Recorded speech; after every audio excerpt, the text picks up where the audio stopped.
Welcome everybody to Everything House Music and More. And today's guest, we have the one and only, the truth, Mike Dunn. What's up, Mike? Man, what it is, Moschino. How you been, brother? Man, I've been well. Okay, good. Hanging in there, bro. Well, that's good. That's good. You look good, brother. Man, The studio look great. Man, thank you. You did. Hey.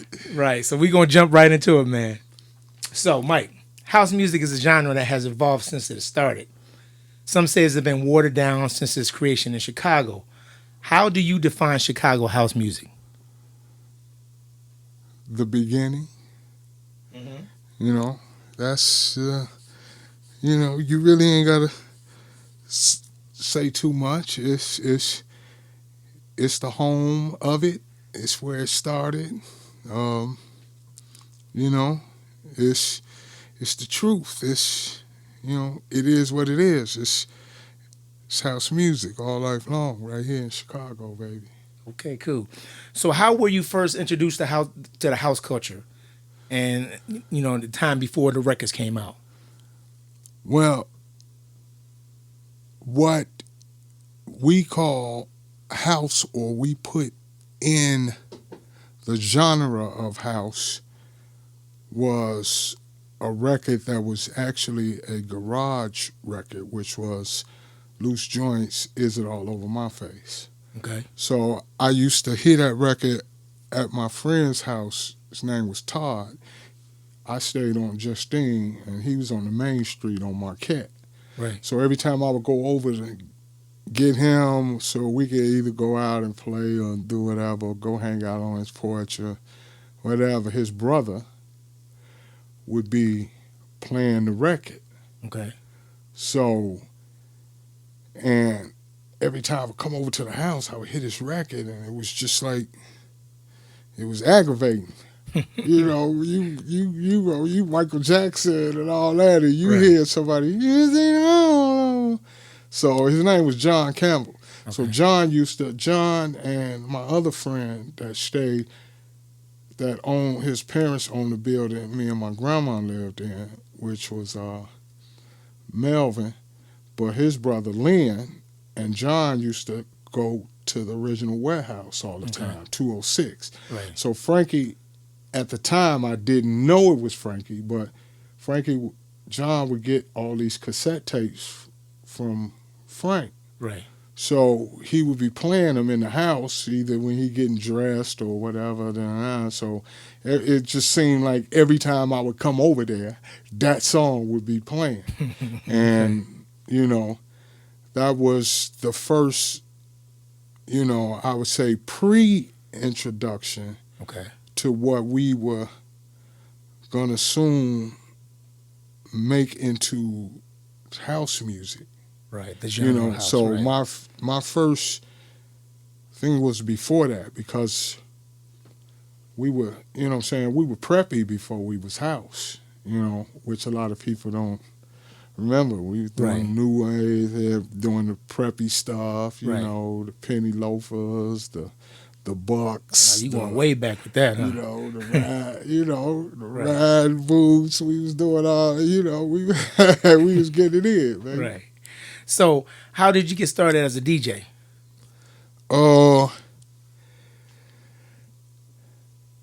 At first I was a dancer. So what? I would go to the parties. We had this dance crew called Bostage. Okay. And we used to go to the rink. We used to go to the rink zone every Saturday to party.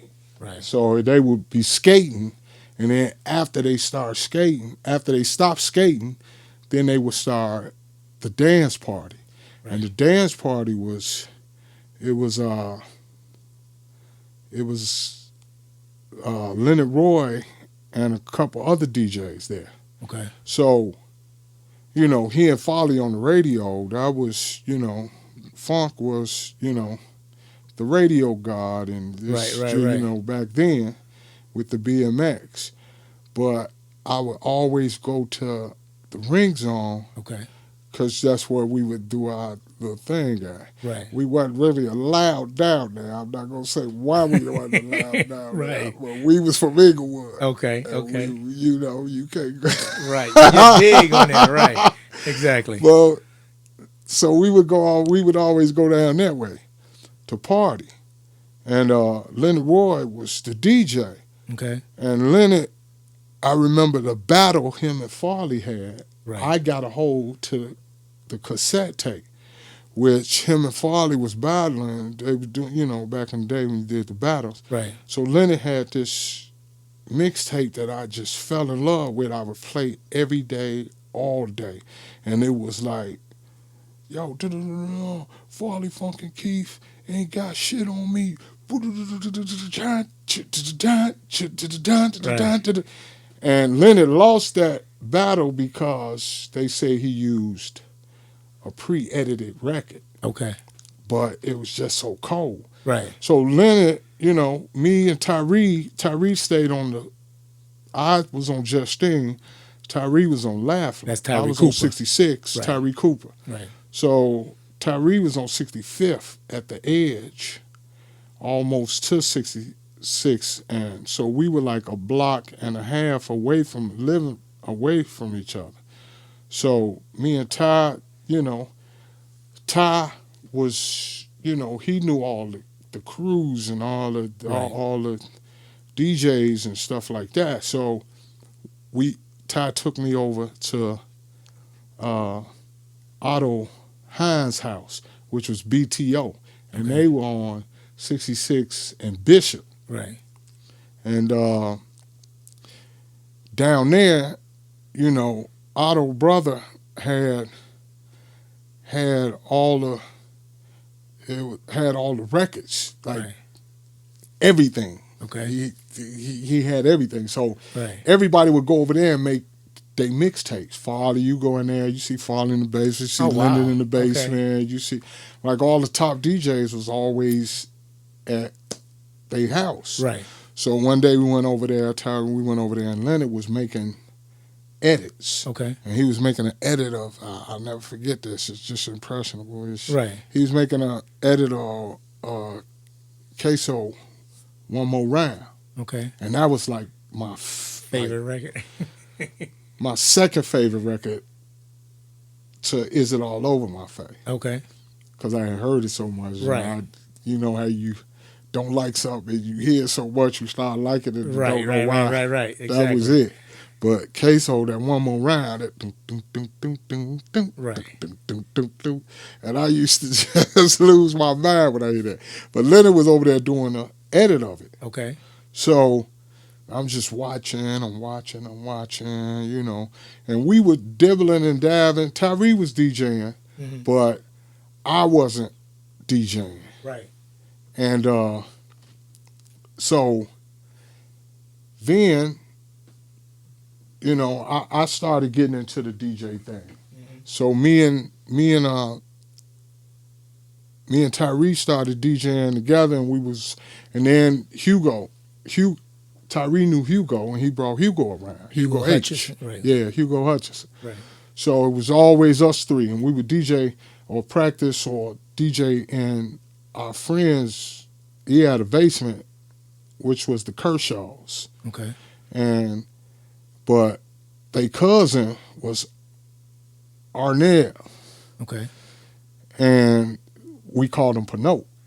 So we would go down there. Our equipment and stuff was set up there if it wasn't set up at Tyree house. Right. And sometimes it'd be set up at Tyree house, and then Tyree mom would make us get it up out of there, and we take it over to, we take it over to Pinot house and set it up. So that's how I really started getting introduced to DJing, because of, you know, hearing Farley on the radio, but actually seeing Leonard and being closer to, you know, Leonard. I was, you know, that's who I looked up to. Those were my two favorite DJs, Well, which nice. is Farley and Leonard. Oh, that's good. Well, he gonna appreciate that for all the shout out. You know that. So Man, that's good. you know, I always do that for Leonard. You know, That's he gets crazy, but Yeah. That's No, limited. that's all good. It's all good. And that's the history though, brother. Right. And okay, cool. So now when you was talking about moving back and forth, was that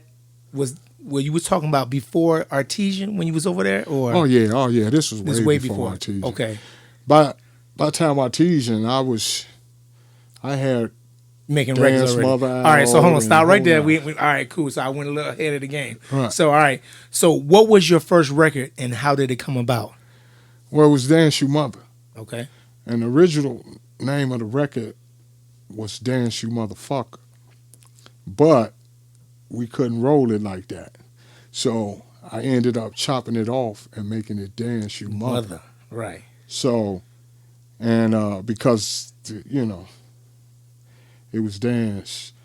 It was going dance, you mother, you mother. But in the background, Right. it had another vocal part, which was going dance, motherfucker, dance, dance, Right. dance, motherfucker, Okay. dance, dance, dance, motherfucker, dance, dance, dance, you motherfucker, Right. dance, mother. I was from Inglewood, Right. man. You dig what I'm saying? I made all the, you know. So what label was that on? This is funny. Farley was trying to jack me. Oh my God. Right. And Tyree stopped it. Okay. So Tyree was like, hold on, no, that's my brother, man. You can't, no. So what happened was Tyree was doing a mix at KKC, Okay. Kennedy King College. And Bam Bam heard it and called up to the station and asked, what's that record? Who did that record? And I want to get in touch with him. Right.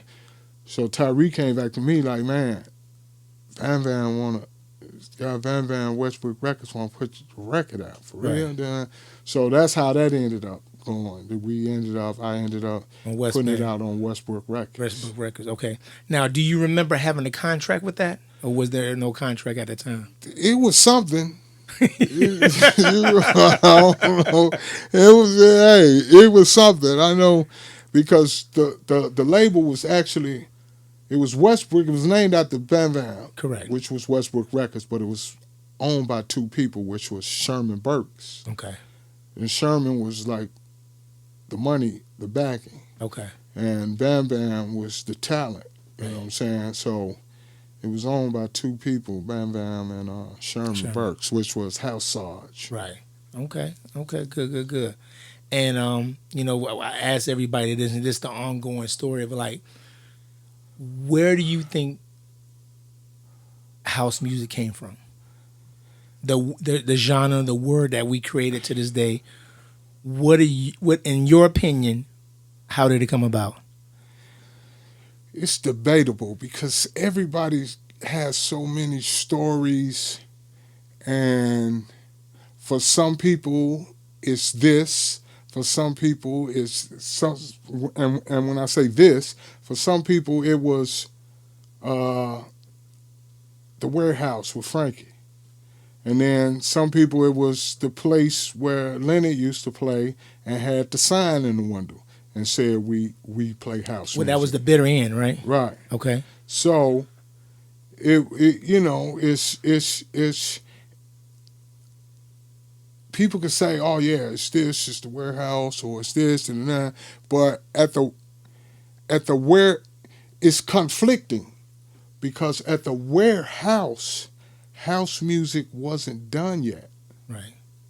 You know what I'm saying? Correct. That was just, if you from Chicago, you know, we chop off everything. Right. So we don't say the where, you know what I'm saying? If it's the warehouse, but everything else got chopped off. The box, Right. to this, to that, Right, the music house, box went to the box. Right. So we chop off all the names. So, and when it was like the warehouse, it was like house music that was played at the warehouse. It wasn't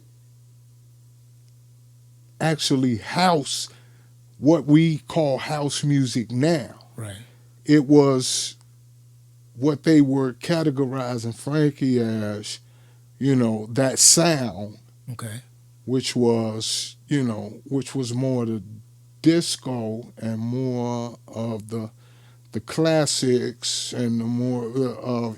It wasn't a house record yet. If you're gonna say Jesse, or you're gonna say Jamie, or you're gonna say Chip E, Right. those came about at the power plant. Okay. You know what I'm saying? Right. And the music box. Right. So.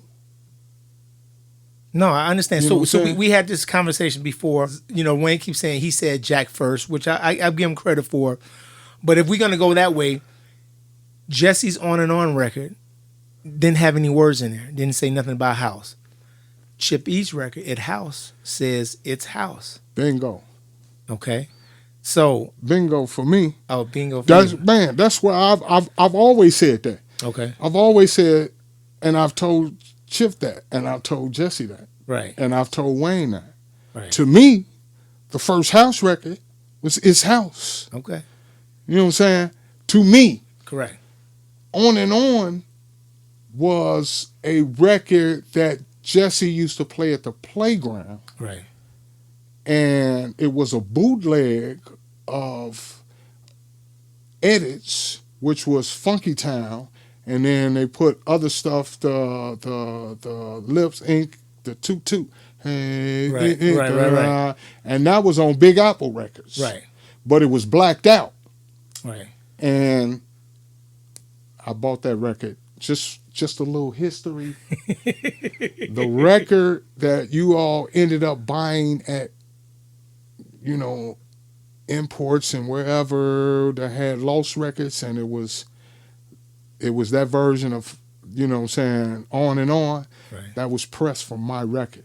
Tyree took that record down to Larry Sherman, and Right. they pressed it off my record. I bought that record from going back to when Otto and James and them sold a collection. I Okay. bought the On and On record for him for $50. Back then, that was a lot of money. That's a lot of money back then. You know what I'm saying? So I Absolutely. bought that record, and Tyree took it down to Larry, and they pressed it off of that record. So that's a spin-off record of the On and On record. Right. Doom, doom, doom, doom, doom, Right. doom, doom, doom, doom, doom, doom, doom, doom, doom, doom. Right. When me and Tyree, when I went to the record store, the imports, etc., and got that record and got home and thought it was the one, Right. and we put it on, me and Tyree was looking at each other like, that's how the tracks on the other side became Being famous. more popular. Right. Because when nobody playing, you know what I'm saying? I mean, probably people playing. When I say nobody, we wasn't playing. Right. We flipped it over and was playing the tracks, the Right. 1A, the 2A, 3, me and Hugo yeah. and all us. Right. I mean, it's just. Yeah. No, I got you right. No, that, like I what said, it your is. perspective, brother. Hey, this is what we here for. Man. Hey, So, I'm man, just telling you. you've been doing this quite a while, brother. Yes, sir. And so, which Chicago house label do you have the biggest ties with?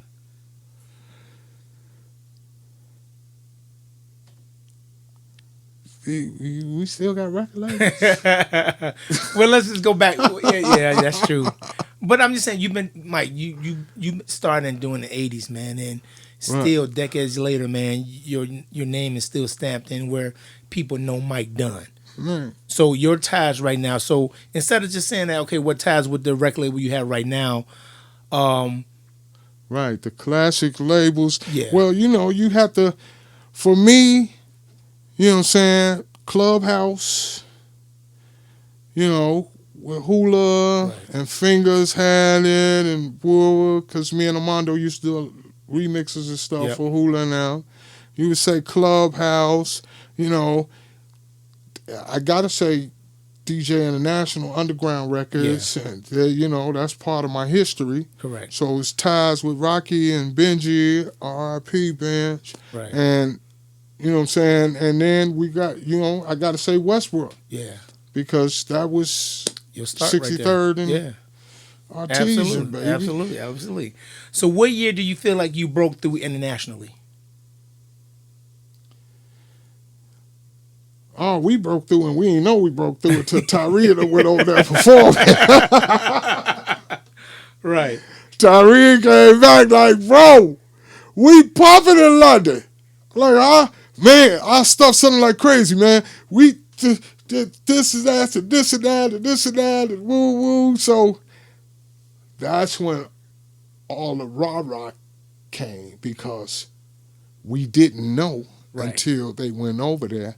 We just thought our records, imports or this place or Loop Records or, you know what I'm saying, JR Music Shop. Yep. You know what I'm saying? So we thought that was it. We naive. We don't know nothing about, London and France and Germany and things like that. We would, but when Tyree and them went over there to do Top of the Pops, that's when we found out. When Ty came back, that's when we found out that it was happening. There was some money being made somewhere. Right. We wasn't getting properly chopped off. So, and that's why we talking about this, so people don't understand what happened. Because everybody said, "Well, then you know." No, we didn't know. Right. So that's why we doing things like this. Right. So you gotta choose one. Who best embody house music from a Chicago perspective? Lil Lewis, Ron Hardy, Farley, Steve Hurley, Frankie Knuckles. And you can't include yourself, it's just the people I just spoke of. And when you say embody, what do you mean? As a DJ, as a producer, let's go with DJ. Embody the whole essence of house music at that time.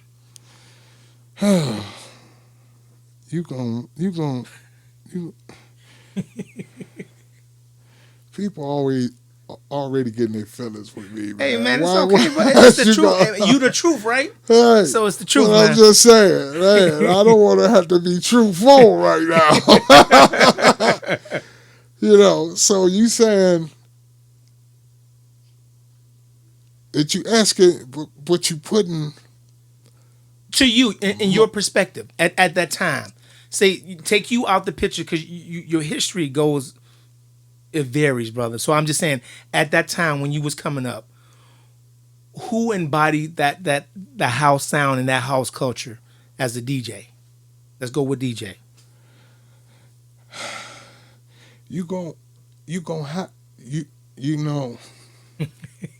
I love Frank, but you gonna have to say Hardy. Okay. You know what I'm saying? Because the kids, that's where we, you know what I'm saying? That's where the kids were. That's where Frankie was like a little, even though he wasn't that way, we just felt like he was that way. Right. Unapproachable, untouchable. He was Frankie Knuckles. He was you know what I'm saying? He was the god. But Ron, I remember me and Armando, we always go down there and get Ron, take him to the imports, or we'll go take him over to the Ickies, or right. He had to go get some. But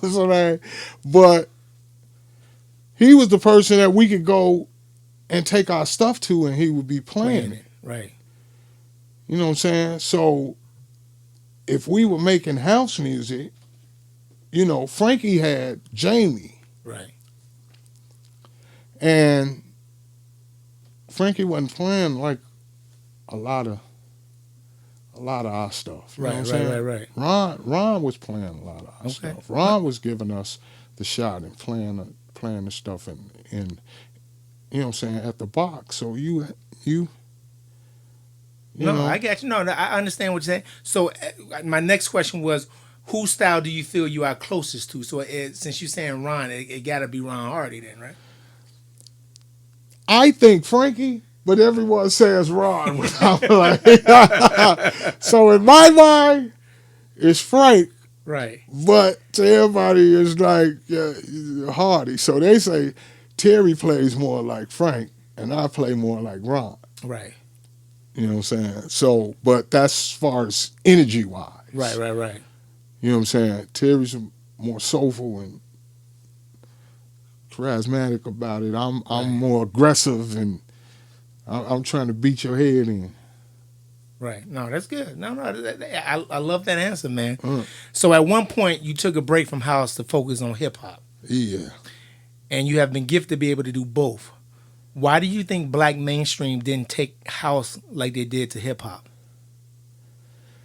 because it had that stigma of being gay, Okay.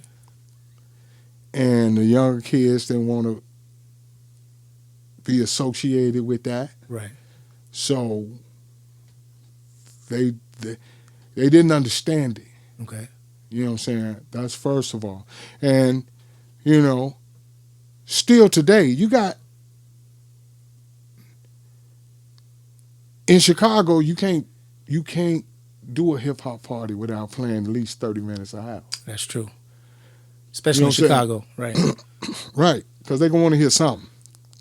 Either you got to juke them out, Right. or you got to write the days. Right. Hey. Right. Percolate 'em. Percolator. Yeah. You got, you know what I'm saying? You got to do some of that. Trumpeter. Right. You know what I'm saying? There's a few records that come along that cut through for them Right. that they like. Right. They'll deal with 30 minutes of it, but after that, they come into the booth talking about, is this all you're going to be playing on now? Right. Right. Yeah, the next DJ coming on. He going to play what y'all want. Right. I'm just here to do this. So like going back throughout the times, man, you've been associated to a lot of clubs out here in Chicago. Uh, What was one of the favorite clubs you love to spin at? the warehouse. Okay, that's the new warehouse. The warehouse on Randolph. That's the what I new should warehouse. say. We said the new Not warehouse. Not the Right. 206. Right. The warehouse on Randolph, and of course, where it kind of all begun for me, which was the Courtyard, which was St. Stephen's, and that was in the neighborhood, because what it was the kids that wasn't old enough to go to the box or go to the plant or things like that. I would bring it to the neighborhood. Me and, rest in peace, my, you know what I'm saying, my G, King George, and we would do a party at St. Stephen's, Mm-hmm. which was the hall across from the St. Stephen's, and we called it the Courtyard. Right. Hugo was down on 55th at the Visitation, so we kind of had it. You know what I'm saying? We was doing what we was doing in the neighborhood for the neighborhood. Right.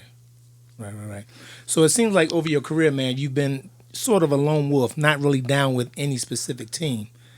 Now you are tied with two of the largest entities, the Chosen Few DJs and Defected.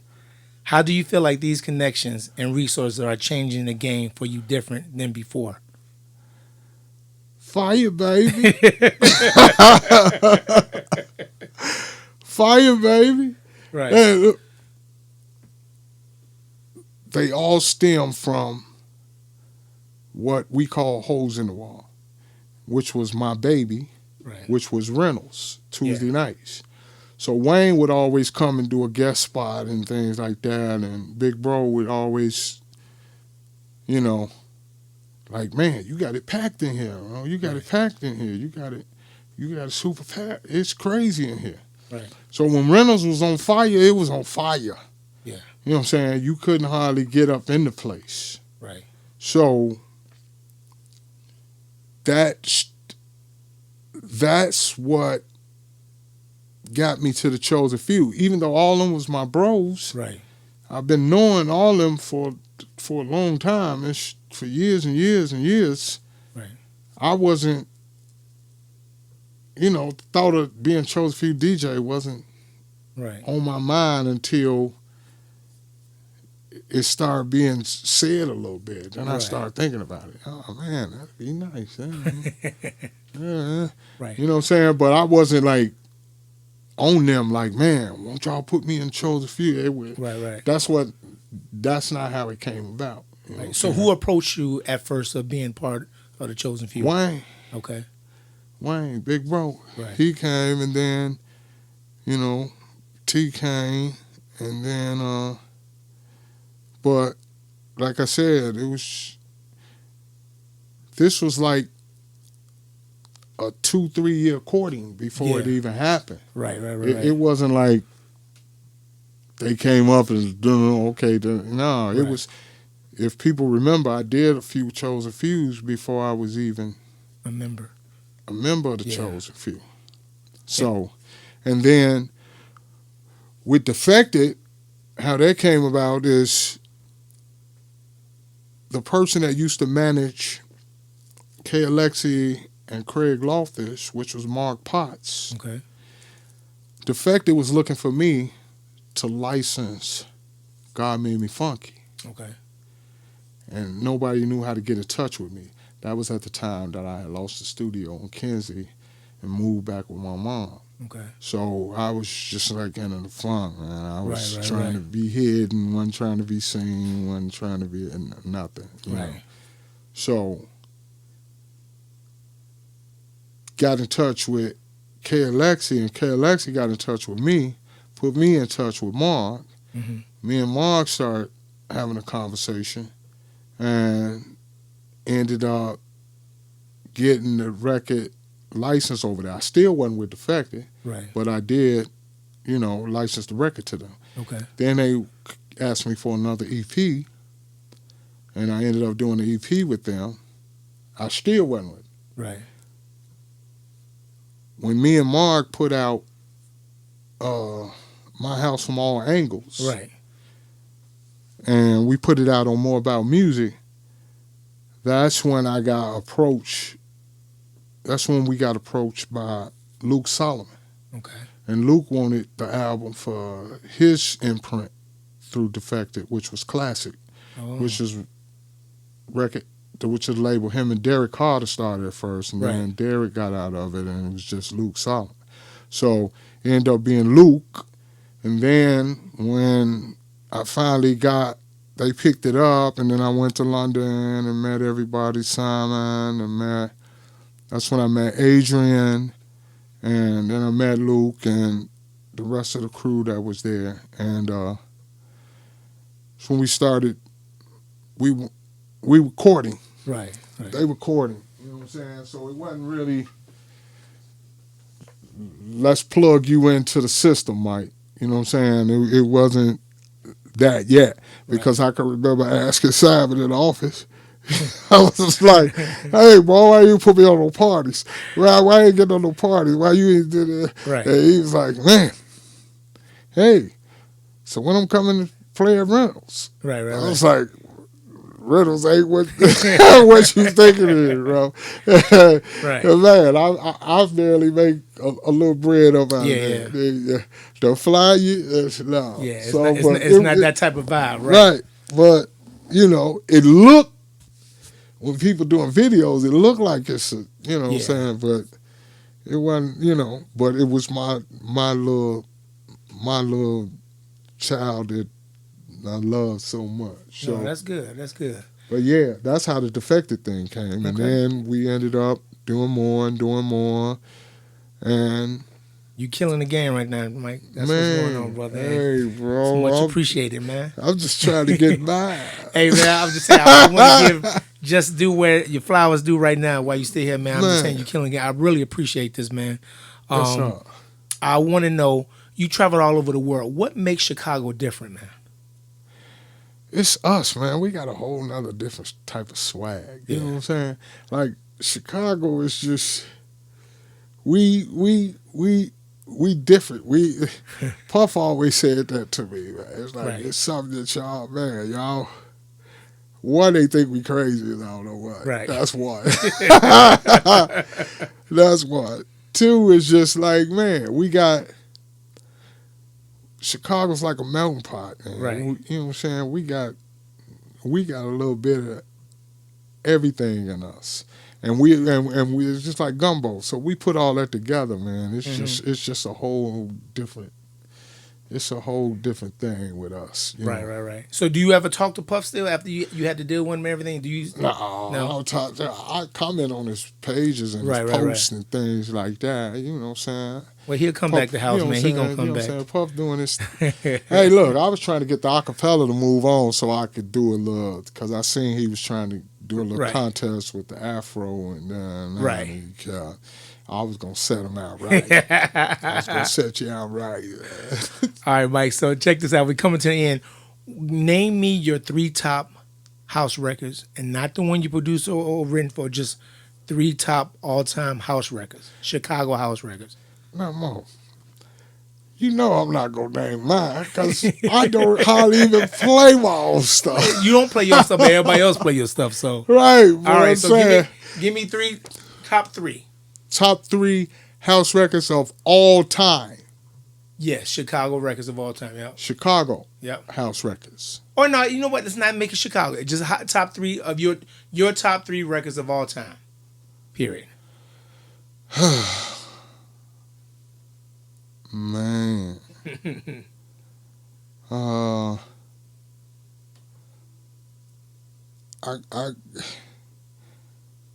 I to narrow it down to 3. Okay. So I would say New Eureka Soul featuring Jocelyn Brown. Okay. It's All Right, I Feel It. Nice. Song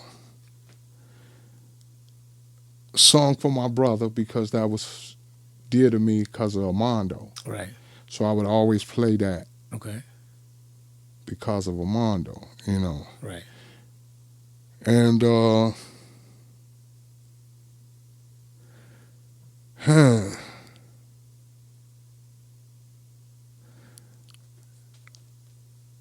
I would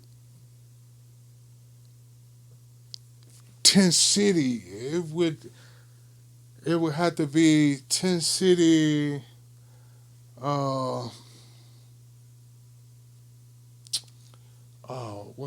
What's the I'm drawing a blank on Superficial People. Do you want? No, but okay. it's how could it be my favorite? I'm forgetting. Right, you know y'all? so many records, man. No. I was anything by when Marshall and 10 City was like Marshall and Byron, Lil B and Herb and all of them was okay. Just right. Smoking. All right, we keep that there. So now this the other question. Name one Chicago house record you wish you have done based strictly on being creative and not sales, but a record that you was like, damn, I wish I did that record.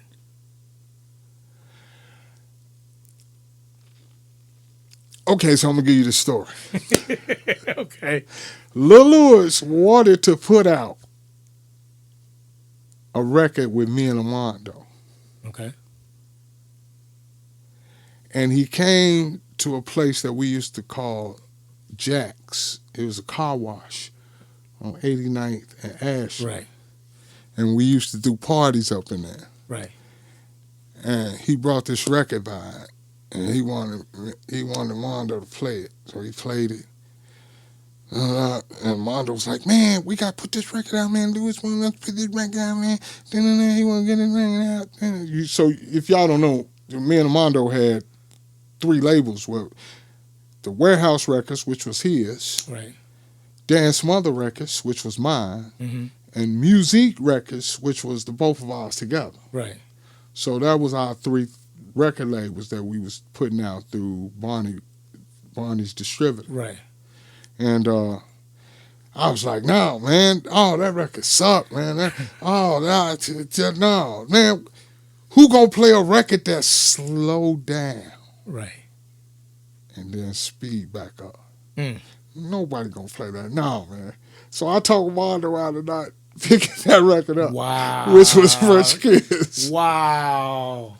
Get out And then the record just exploded. Oh my God. And Mondo look at me, man. I told you, man. That's it. You wasn't listening to me, man. I ain't listening to you no more. Wow. Man. So French Kiss could have been on your label. Well, there you if you look at the first, the first releases, right. the first, because it was, if you look at the first run, only a few people had the first run. Right. My publishing company is on that record. Really? Never knew that. Get out of here. That's because we, Right. you know what I'm saying? But yeah, so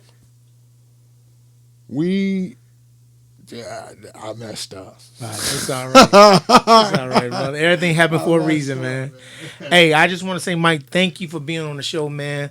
I appreciate you. I love you, brother. I love you too, Monster. Man. You're doing great things. Keep up the great work, man. Man. Hey, y'all. Thank you for tuning in for everything house music and more.